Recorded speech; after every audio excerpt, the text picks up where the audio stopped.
Humihingi ng saklolo ang isang online seller dahil lang sanay same-day delivery sa kanyang mga paninda na nagkakahalaga ng 70,000 pesos.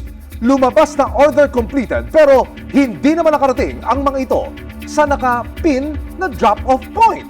Kasama ang resibo, i-unbox ang misteryong bumabalot sa tila dumadalas ng mga undelivered na package delivery.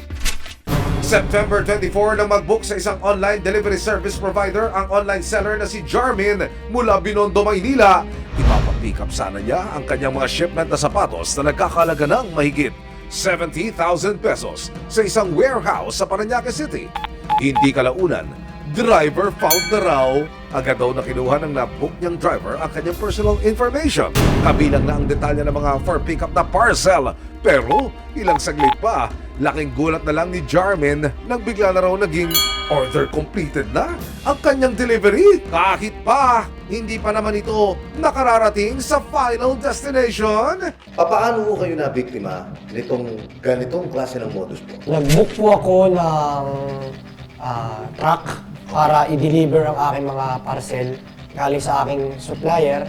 And then dapat i-deliver nila sa akin, ngunit hindi po siya dumating. Sa madaling salita, kinuha po nung na-book ko yung mga parcel na dapat para sa akin. Dito na nalaman ni Jarmin na ang kanyang nabook na driver. Kinuha lang pala ang kanyang detalye at informasyon para makapag-book ng panibagong driver at makuha ang kanyang mga paninda. Hinala ni Jarmin. Nag-book siya ng panibago, pero yung drop-off is sa kanya na, hindi sa akin. Paano niyo po posibleng nagawa yun?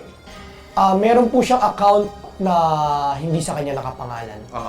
Maaaring nabili niya o maaaring na-hack or most possibly po nabili. Sa makatwid, parang ninakaw yung identity o yung detalye ng isang tao. Yes po. Ang sister, para naman hindi raw ma-offend si Jarmin, sinubukan pang magpaalam ng driver na sa kanya na lang daw ang mga parcel. Hoy kuya, ang aga mo naman yatang mamasko. Pero wait, there's more. Dahil si kuya driver, may last hearing pa. Nangihingi pa po siya ng pera. Para saan daw yung pera? Gusto niyang bigyan ko po siyang pera para ihatid niya pa rin daw sa akin. May nabasa pa ako rito, usapan lalaki. Ano ba yung sabihin nun? Usapan lalaki daw, 1.5. Babayaran ko siya, then i-deliver niya. Para ko sa inyo, gaano ho ito naka-apekto sa inyong negosyo po, sa inyong hanap buhay? Malaki po, since hindi naman po pinupulot ang pera sa negosyo at pinaghihirapan po yan kada sentimo po ng kinikita dyan, pawis at pagod po. Matapos ang insidente, agad ipinost ni Jarmin sa social media ang naranasang panloloko di umano sa kanya. May nag-message sa aking totoong driver na nag-deliver ng parcel ko. Nakapareham ng resibo ang sinasabing driver na nag-pick up sa mga parcel ni Jarmin sa isang warehouse sa Parañaque City. Itatago namin siya sa pangalang Alan. Depensa ni Alan, nakatanggap lang daw siya ng booking mula sa isa pang account na may detalye at informasyon ni Jarmin at ipinapa-drop ang mga ito sa isang barangay sa Las Piñas City. Mukha naman legit dahil nga lahat ng details ng package na kukuhanin ko is galing sa kanya. Yun din yung pinakita ko dun sa pick-up point, which is binigay din naman sa akin kasi kompleto nga. Pero noong mga panahong iyon, something's fishy na raw para kay Alan. Iyon ang isang pinagtaka ko rin kasi nga supposed to be hanggang kung saan yung address mo, hindi yung i-transfer mo pa. So sinakay nila sa sidecar. Sa mga susunod na araw, nakakuha si Jarmin ng impormasyon kung saan posibleng i-deliver at sino ang tumanggap sa mga nawawala niyang parcel. Nung nalaman kong minor de edad siya, pinost ko siya sa Facebook at mayroong mga taong nagmagandang loob para ibigay yung impormasyon tungkol sa taong yun. Yung buong pangalan niya, yung lugar kung saan siya nakatira at kung sino yung mga magulang niya. Nang matuntunan ni Jarmin ang posibleng lokasyon ng menor de edad na maaaring susi para matunto ng driver na nag-accept sa kanyang booking at ginamit ang kanyang pagkakakilanlan kasama ang resibo. Agad tumungo si Jarmin sa isang barangay sa Las Piñas City. Sa kagustuhan po ng complainant na magkaroon ng sagot sa kanyang mga tanong. So patungo ho kami sa isang area dyan sa Las Piñas at ang kanyang pakiwari ay doon naglagi yung posibleng suspect dito sa kaso na ito. Ako po si Jarmin po. Meron lang po akong idudulog na reklamo po. Na scam po kasi ako. Ito po kasi yung tao ito. If kilala niyo po. Involved po kasi siya po doon sa pagkawala ng parcel po. Siya po kasi po yung nag-receive ng parcel. Ganun. Nakikilala mo ba itong tao to? Hindi ko gaano kilala, Bawsi kasi yan minor. Kasama ang Violence Against Children and Women o VAUSI ng barangay, pinuntahan ang bahay ng menor de edad na di umano'y tumanggap ng mga parcel ni Jarmin. Good afternoon. May hinahanap kami tao. Meron tayong complainant. So, kailangan natin makausap pati yung bata at saka yung guardian. Saan ba ito nakatira? Dito. Dito. Sige, dito natin.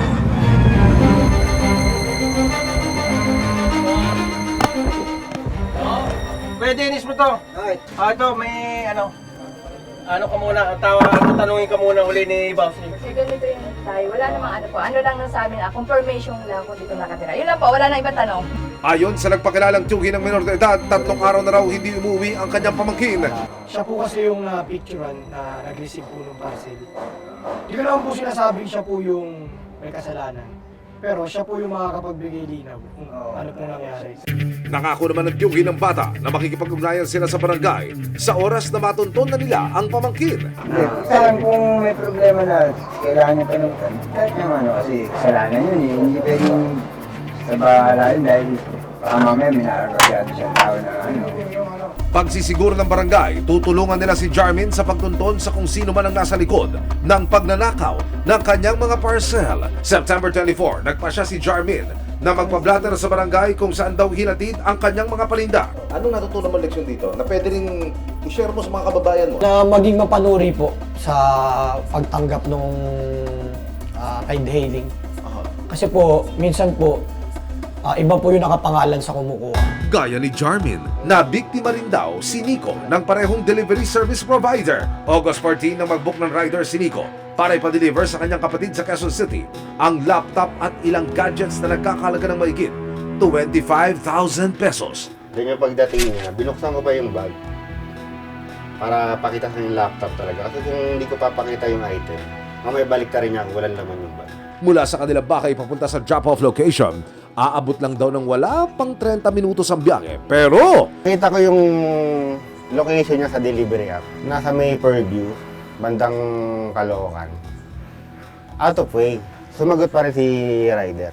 Sabi, sorry po, malapit na po ako. Di po kasi accurate yung map, sir. Maabot na ng 6 hours, 8 hours.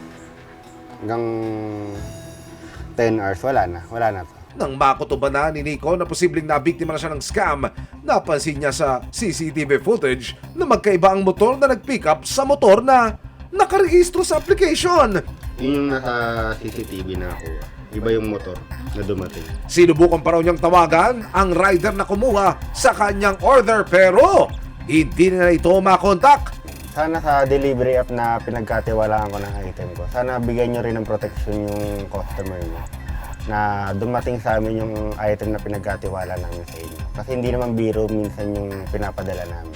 Sa investigasyong ginawa ng resibo kung bakit nga ba tila talamak yung ganitong kaso ng pagkawala ng mga parcel o delivery na hindi po nakakarating sa kanilang destinasyon, natuklasan namin itong mga social media post na ito kung saan talamak ang bentahan ng account ng mga rider ng isang delivery and logistics company na ito. Ngayon, aalamin natin kung may koneksyon nga ba ito o nagagamit nga ba ang ibinebentang account para makapanloko ng mga customer. Para magkalinaw at masagot ang mga tanong na buwabagabag sa mga tulad nila Jarmin at Nico, sinubukan naming kunan ng panig ang sinasabing delivery service provider. Pero hindi sila nagpaunlak ng panayam ayon sa kanila. Prioridad daw nila ang proteksyon ng kanilang mga customer. Dagdag pa nila, patuloy daw nilang papagbutihin ang security features ng kanilang application. Dumulog ang resibo sa Department of Trade and Industry na nangangasiwa sa proteksyon ng consumer rights. Sinuguro nilang iimbestigahan nila ang pangyayari at may karampatang parusa ang kumpanya at partner drivers kung sakaling mapatunayang may mga violation o pagkukulang sa nakatalagang sistema ng delivery service provider. Paalala ng resibo at maging ng mga otoridad, siguraduhin tugma ang mga detalye ng driver o rider na kukuha ng ating mga parcel at maging mapagmatyag sa bawat delivery booking na ating ginagawa.